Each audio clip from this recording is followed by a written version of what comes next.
Welcome to Channel Collectibles or Junk. This is episode 8, part 2 of Junk Wax Gems.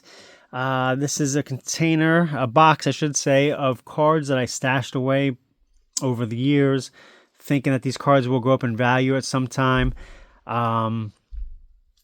This row, I know for sure, is mostly from the Junk Wax era. However, this row was not. If you watched part 1, I mean, some of the cards were, about 2/3 were not. This middle row, I'm going to say, probably is not either. This looks like cards I bought on eBay in the 2000s.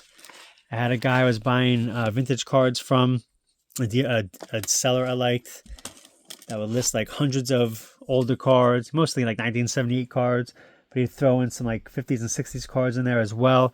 And I just was a sucker a few times, and these cards are from that guy. So these cards and these cards are not from the Junk Wax era. But still cool. These are cards I thought would have some value in them over time, and I do not intend to sell. You see the screw cases here taking up a lot of space. So let me know what you think. I mean, the condition on these cards are not very good. These are not the prices I paid for them. These are the prices he had in his pictures that we get people to pay for his lot. I think I bought like 2 or 3 lots for about $200. And, the common cards I sold on eBay by teams. And then these are the star cards I held on to. So a lot of those sets were 70. A lot of those cards are 77, 78, 79. But anything from 75 and prior I held on to. Because in my brain, 1975 and prior are really the vintage cards that are worth holding on to. 76 has some players. But 77, in my opinion, is the start of the Junk Wax era. And like I said, this guy advertised 50s, 60s, 70s cards and like sold them like lots of 200. And the bulk of them were junk from the late 70s. But these are cards I held on to. So, rookies here. You saw Mike Easler there. Not any big names. Tom Hume. I mean, these are guys I played all throughout the 80s. No big names, but I still hold on to them because they're rookies and they're cool to have. I might eventually just try to sell these as a lot. In 74, Frank Tanana, borderline Hall of Fame pitcher. Was thrown in there. I really enjoyed buying these sets. It's funny, I saved the guy as a seller. It's Frank White, the King of New York. Happened to be going through my eBay list. I started getting alerts from eBay. Just drive me bananas because this dealer's live, this seller's live, this seller's live. I have no time for that stuff.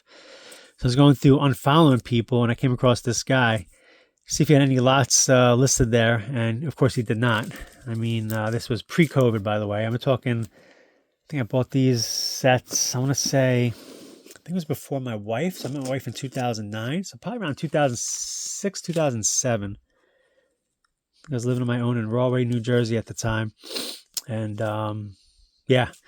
So, like I said, I held on to the big names. These are the big names from those 2 or 3 lots I bought.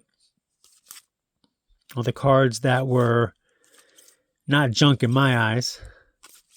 So, a lot of commons for the older cards, but I wanted to hold on to the older cards. Especially ones from the early 70s and 1960s, because I only have a lot of those cards.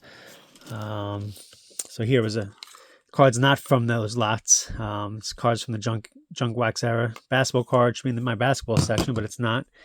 And JD Drew is someone who I believed in and bought a lot of cards of because I thought he was the next big thing, and he wasn't. Good career, but did not live up to his hype. So there's Ruben Amaro Sr.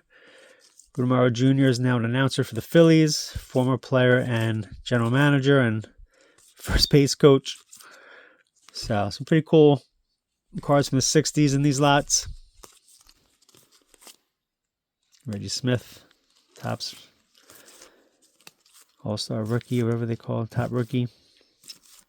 Cards from 1966. Dave Cash rookie card. Larry Anderson rookie card with Jack Morris.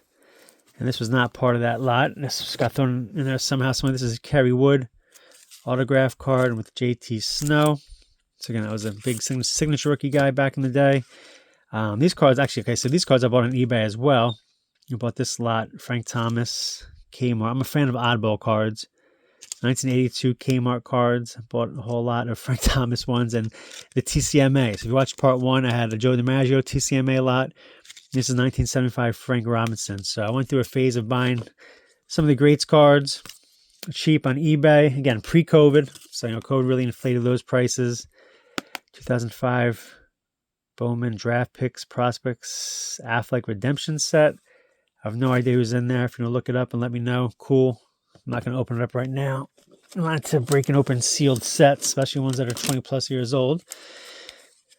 It's probably worthless, to be honest with you. I think I did Google about 5 years ago, or went on eBay to see what that's going for. It's not going for a lot of money, so really no big names in there that I could think of.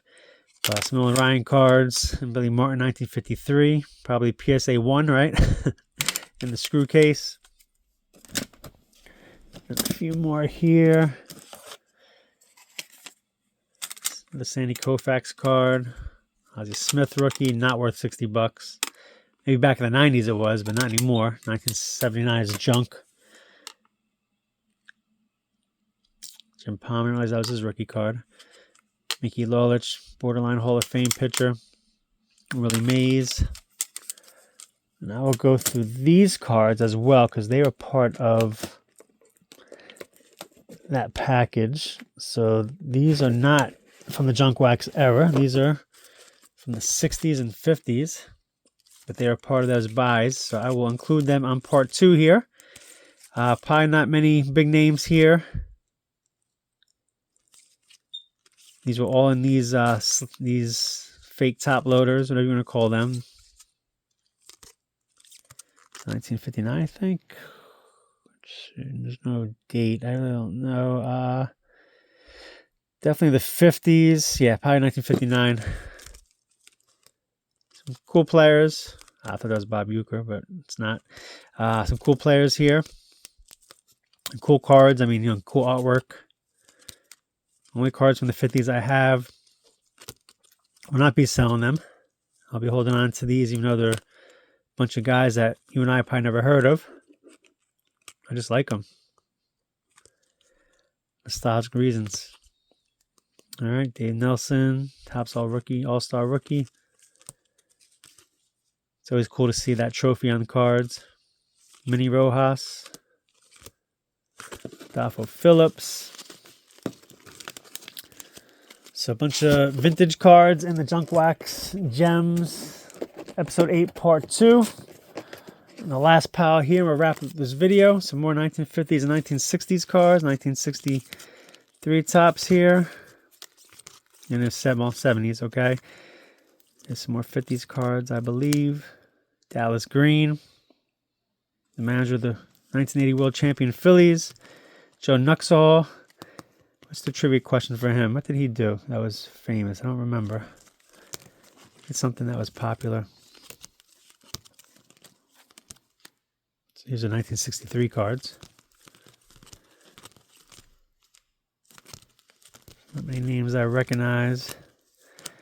Like I said, the guy promoted a lot of big names, but they're usually in junky eras. Maybe one or two, like, big marquee cards in the lot. Like, he literally would list like 500 cards from the 50s, 60s, 70s, which wasn't lying.